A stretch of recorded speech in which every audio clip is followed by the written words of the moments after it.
Okay, let me explain to you a lot of why I do this and why I do so much of it.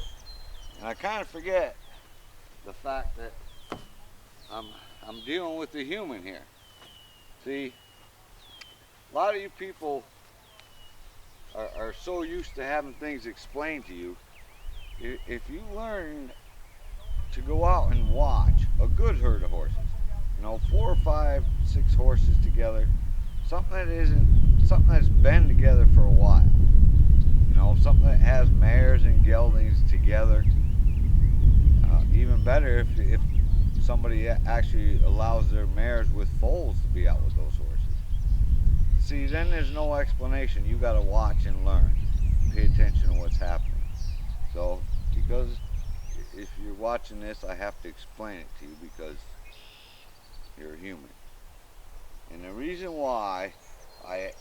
main reason why I ask horses to bring their hindquarters to me is because of this.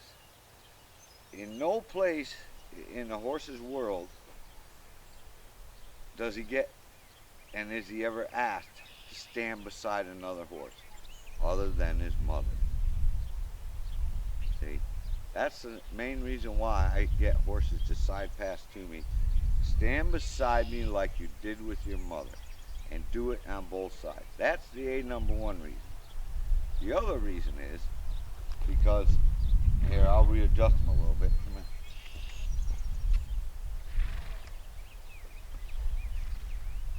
here. The other reason is when people come into their horse, right, and the horse is fine, and he doesn't move off until you step behind the drive line. Once you step here, right, usually the horse does a couple things, which I'm thankful for, that he's realized the fact that just because I come in behind here, he doesn't need to step backwards. See, so if your horse steps backwards, what he's doing, he's putting you in front of the drive line again. And the other thing is, when you step here, and I'm going to make him do it, and he steps the hindquarters away like that, see what happens? I'm in front of the drive line again. See, you people don't realize that that's where your horse wants you. That's where he feels safest with you. Come here. So, this is actually the first time I'm going to ask him to do this at Liberty. And if he doesn't do it, I'll put him online to help him get through it. Because this is one of the biggest factors he had a fair amount of difficulty with. So I'll ask him to move off here. Put your nose here. Put your nose here. Come here. No. Come here. So, like I said, if this gets to be too much of a fuss, I'll put him online to help him get better at it. No, you did it right. You did it right. Come here. Come here.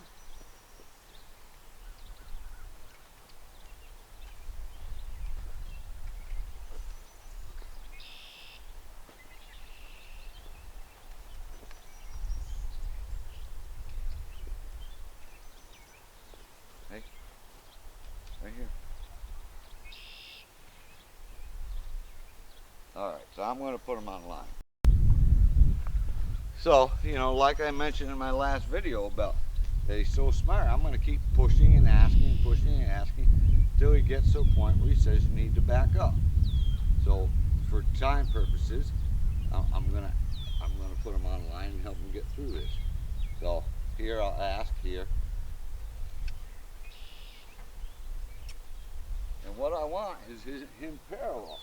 So, because of the fact that he has trouble with this. See, I want him to get parallel to me and don't back up. But you see how his front is a little closer to me? And that's why I bumped this foot to move him over. So that's, I don't want this. See, I'm feeling crowded right here. And the hindquarters is actually farther, if I turn like this, see, the hindquarters is actually farther away by about this much.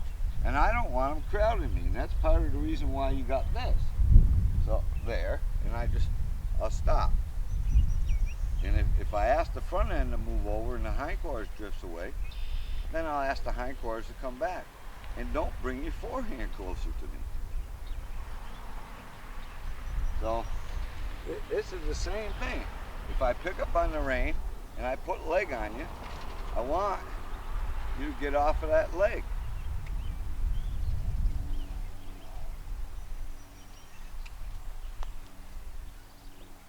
So see, he crowds me here too. I'm going to ask him there. So he's actually better on this side about just moving the forehand over.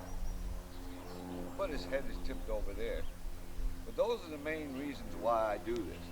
I do this exercise. My focus is here, my energy is here. Put your nose here, into my energy. So I'll ask him to come forward because, see, he's got me in front of the drive line. I say, no, I want to be here, just like you were with your mother. And see, when I'm here, this is the same thing. You know, your leg is all here. See, when I ask here how much softer everything's got, same thing on the other side. That's where your legs are. You want this soft. So if I put a little bit of pressure, I want to see that shift. A little more than that. So I ask a little more. I want to see it shift without you moving your feet. But those are the main reasons why. And if I keep repeating myself about this exercise and repeating myself about how bad it is, when people come in here and the horse backs up, it's a bad habit. Same thing with moving the hindquarters away when I go to pick up that hind foot. But in that video, what I was addressing is what's the most important thing. I want the hind foot. If he stepped more than one step away from me, then I would start addressing that stepping away stuff more often. So you isolate, separate, and then recombine. So I do the hoof handling, and then I address bring your hindquarters to me in a whole separate scenario instead of combining the two. When I have the two of them really good, I can combine the two. So if I go in there to handle the hook and he doesn't do it for me, I can ask him, you know, and if he steps away, I can ask, come back to me here. So let's see.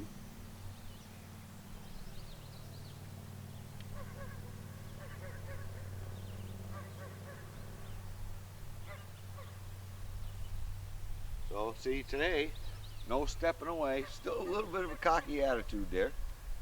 But he had a lesson out in the pasture. And see, I give lessons wherever they need them. So if I go out in the pasture and I say, I want your feet, and he said, yeah. See, that's part of his personality. He doesn't like to be corrected. For one thing, the way a lot of people correct horses is not conducive to some horses' train of thought.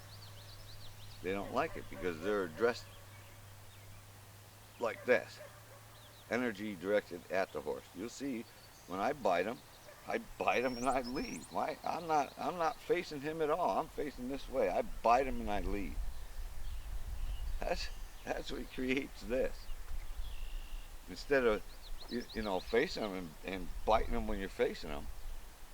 Sure, later on I might do that, but not at first. For one thing, you're setting yourself up for disaster because people are stupid, and you go, hey, I told you to move that over there, and the horse goes, screw you, and you don't think, you think that horse is going to do what you want, and instead he just turns like this and gives you one of these. See, when I bite and leave, he's going to have to be wicked fast because he notices that I'm leaving, so which distracts that curvature like this. He's already kind of curved like this when I bite him. See, so I bite him before he gets too far like this. Anytime I feel those rib cages pushing against me like that, I bite him and leave. But those are the reasons why. And see, I do that and do that over and over and over again. So the number one reason, stand beside me like you did with your mother.